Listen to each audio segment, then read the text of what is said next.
Hey guys, going to take these Dollar Tree flowers and show you how to make them look really good. Go ahead and take them all off your stem, and we are going to spritz them with water. We do not want to oversaturate them. We just want to spritz them on both sides, get them lightly wet. And then we're going to take an embossing gun and we're going to start heating them up. Just make sure when you have them turned over that all of your flower petals are facing outward. You don't want any curled in because they will heat curled. Go ahead and put your embossing gun on low heat at first, and then we are going to gradually turn it up. This will not work with a blow dryer. It will work with a heat gun though. And then we're going to go ahead and turn them over and do the same thing for both sides until they get flat.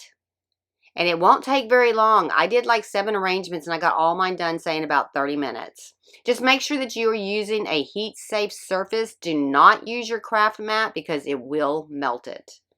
Just keep heating them up until you get them exactly like you want to.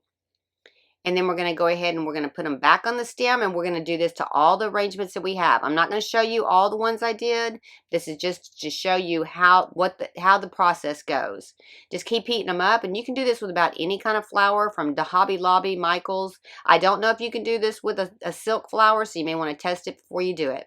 Go ahead and put them back on the stem. You're going to set them aside, but do not set them on a surface where the flower is crushed. Lean them off the edge. See how good those look? And then we're going to do the same thing with the leaves. I didn't take the leaves off because they were going to be a lot of trouble to put them back on. So I just put them on my surface like they are.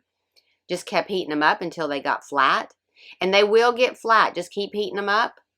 Look how good it looks. All right, there you have it. Pretty inexpensive flowers. You can make a flower arrangement with them or a wreath. If you like the video, hit like. If you want to see future videos, hit subscribe. If you want to be notified when I have another video, hit the bell. Thanks for watching.